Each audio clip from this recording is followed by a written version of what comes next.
तो आइए शुरू से जानते हैं रिजर्वेशन सिस्टम की पूरी कहानी आज की इस वीडियो में। महात्मा भी कोई अमर व्यक्ति नहीं है, ना ही कांग्रेस।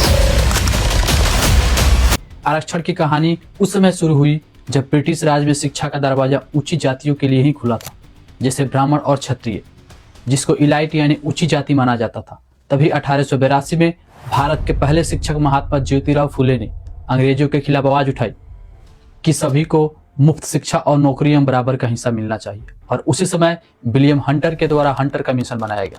लेकिन असली हलचल तब हुई जब 1909 में कोल्हापुर के राजा छत्रपति राजर्षि साहूजी महाराज ने एक फरमान जारी किया और पिछड़े वर्ग और गैर ब्राह्मण लोगों को सरकारी नौकरी में 50% कोटा दिया। यह भारत का पहला सरकारी आरक्षण था, मानो जैसे रेगिस्तान में पानी की पहली बूंद हो। उसके बाद अंग्रेजी हुकूमत ने इस रिजर्वेशन को डिवाइड एंड रूल नीति के तहत गवर्नमेंट ऑफ इंडिया एक्ट 1909 और 1919 के द्वारा भारत के मुस्लिम और कुछ माइनॉरिटी क्लास के लोगों को रिजर्वेशन दिया, ताकि भारतीयों को अलग कर उनकी एकता को खंडित किया जा सके और अपनी हुकूमत को बढ़ाया जा सके।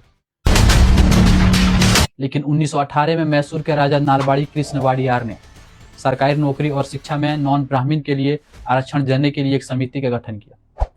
फिर 1927 में मद्रास प्रेसिडेंसी ने जाति धर्म के आधार पर कोटा तय किया, जिसमें गैर ब्राह्मण को 44%, मुस्लिम को 16%, एससी को 8% आरक्षण मिला। यह पहला विस्तृत कोटा था जो बताता था कि भेदभाव उस समय कितना गहरा था। 1932 में पुणे पैक्ट से गांधी जी और अंबेडकर में समझौता हुआ। हालांकि असल में पूरा मामला यहीं से शुरू हुआ। अंबेडकर बापूजी को बचाओ, महात्मा गांधी जिंदाबाद। अलग चुनाव क्षेत्र की बात पर अड़ नहीं रहा हूँ सिद्धांतों की वजह से। हमारा मानना है कि अल्पसंख्यक विधानमंडल में भेजने के लिए ऐसे लोग छांटें जो सिर्फ नाम के नहीं, उनके असली प्रतिनिधि हो।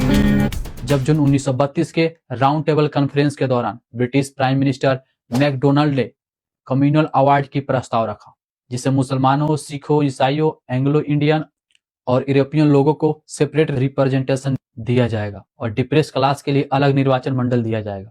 लेकिन मैकडोनाल्ड की यह प्रस्ताव कॉन्फ्लिक्ट क्रिएट कर दिया और गांधी जी दलित के लिए अलग निर्वाचन मंडल के विरोध में भूख हड़ताल पर बैठ गए और अंबेडकर जी ने दलितों के लिए एक अलग निर्वाचन मंडल के पक्ष में थे, जिस वजह से गांधी जी और अंबेडकर के विचारों का टकराव ने पूरा मामला को उलझा कर रख दिया और 1932 में पुणे पैक्ट से गांधी जी अंबेडकर समझौता हुआ।